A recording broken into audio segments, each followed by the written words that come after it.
Tears at the Foot of the Mountain, Part 4. After this glimpse of glory, I was brought back to the lion's present moment, still walking toward the river, trying to obey the voice from heaven, the voice of faith. As the lion moved toward the river, the battle of voices intensified.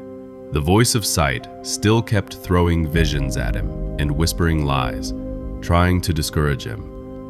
Submitting to God will only hurt you. The false images of pain and failure kept getting worse. Meanwhile, the voice from heaven kept guiding him with a soft but reassuring voice. At this point, this scripture came to mind, Isaiah 30:21. Whether you turn to the right or to the left, your ears will hear a voice behind you saying, "This is the way, walk in it." Then, it seemed the voice of heaven suddenly switched to talking to me, and not just the lion. The prophets among you must stop living by sight. They must learn to live by faith, even in their seasons of blindness, especially when their prophetic flow seems shut. They must tune in to the voice of faith, not relying on visions and manifestations alone, and avoid falling prey to deception by trying to force encounters. I thought, does it mean that every prophet or prophetic person must go through seasons of blindness? I asked this because it sounded like the voice of heaven was expecting that every prophetic person would be blind at some point.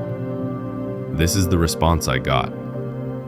Blindness may come as a result of disobedience, but faith can still hear, even when sight fails. The young lion was now very close to the river, but then there was a huge gutter just before the river. He noticed that there was a way to cross, a bridge made entirely of black, slippery snakes. It appeared to be the only way to cross to the river.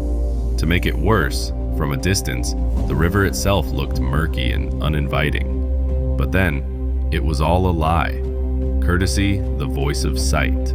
Then, the veil of sight was lifted. It seemed that because the lion had been able to obey the voice of faith for this long, it had become easier to discern between the voice of sight and the voice from heaven. The lion saw the truth. The river, thick and oily, was full of radiant light. It shimmered with golden and white light, blinding beams bouncing from its surface. It definitely was not the dark and murky reality he had earlier seen. Then came a pivotal instruction. The voice of faith said, Don't walk on the bridge of snakes. Walk beside it, over the air. It made no logical sense. There was no visible path. It was like walking across a deep gutter with nothing to hold him, but he had to choose. 1. Walk over the bridge of snakes, the visible, logical, but dangerous path which would eventually make the river a dark and murky reality for him. 2. Walk on air, the invisible, faith-led, but miraculous path, which would end up in only what God can do. 8th July, 2025. Brother S. E. Gam Watch.